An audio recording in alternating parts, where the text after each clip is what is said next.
Welcome back to pregame.tv. This is the one everybody's waited for. Saturday college football action. That's right. It's the game of the week. No, sorry. It's Middle Tennessee State in Memphis.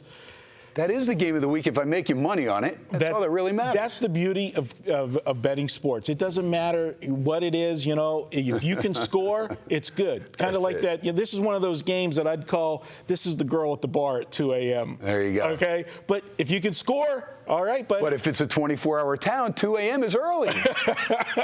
We're in Vegas, baby. All right.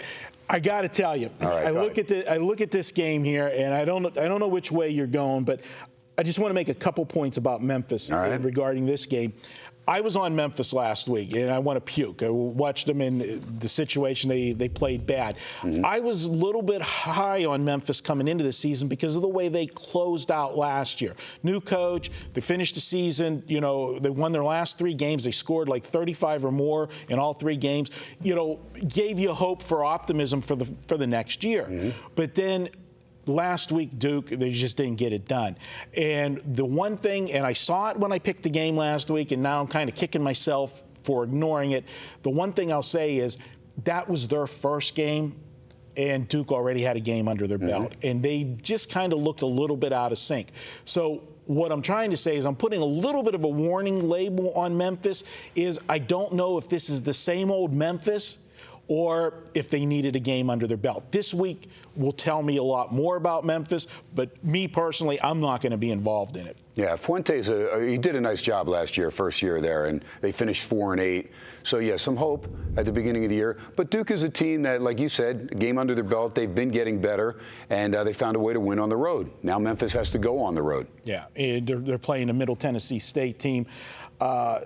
You know, you look at this Middle Tennessee State team last week, you know, week 1, they blow out a West Carolina team, which they're supposed to. Right.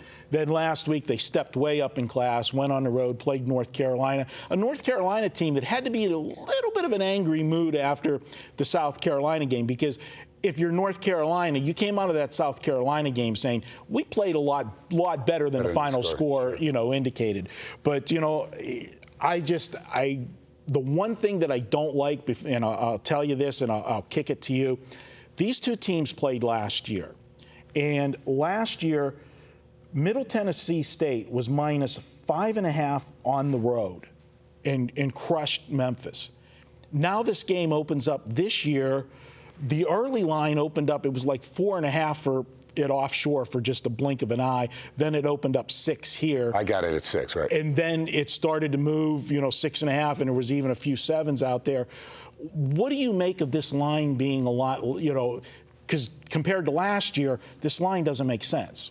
No, again, but college ball, players are leaving, situations are different. Memphis struggles offensively. That's one thing you can say for Memphis. They struggle offensively, and they're terrible on the road, Marco. All right. Well, you know what? This is your free pick. Let's make it official. All right. And Fuente did come in and win the last 3 games last year to finish up 4-8. But this team 1-7 in their last 8 road games against the spread. I watched them against Duke a little bit, going back and forth through all these games, and they looked like a team early in the game that was going to cover the game and may even have a chance to win, but they got worn down and could not score in the second half. That's huge. Now you're going to go on the road. Middle Tennessee, healthy. Logan Kilgore is a good quarterback. This guy is an offensive weapon. He's a dual threat. He'll get everybody involved. Jordan Parker out of the backfield, outstanding. So you've got a good 1-2 tandem there. Don't know if Kilgore will keep the ball. He's also got Austin Grammer to back him up because Kilgore got banged up in the first game, but still came back in, played in both games, and I really look for Middle Tennessee on the turf at home to take care of business. Now, will Memphis hang in there? Probably for a quarter and a half. I expect them to be within double digits, but then I expect Middle Tennessee to pull away, win this game over 17 points.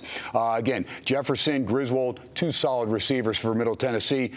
Lynch, the quarterback for Memphis, 148 yards in the first game. Not good. How about Duke outgained them 470 to 237? It's just not going to get it done. When you only get 237 yards on your home field and then you go to the road, Middle Tennessee's got some athletes. They also have a Marine, can't remember the youngster's name, but a Marine that got out of the war in Iraq, and they were checking to see if they were going to let him play. He did have eligibility left, but because he was older, and they actually went through the NCAA, and he was instated. So this will be a big game for him at home. Look for the Blue Raiders to take care of business like this game, somewhere in the neighborhood of 37-17, and I think Middle Tennessee rolls. And again, Memphis, they're going to win a few games this year because Fuente will have them focused. I like that about him, that he gets his teams up for every game. But this Middle Tennessee team, too much speed, too much talent at home. Take care of business by around 20 points, Marco. All right. The one thing I'll add in there with Memphis to support you, they could not run the ball at all last week. Under 3 yards per carry. Yeah, 2.7. Yeah,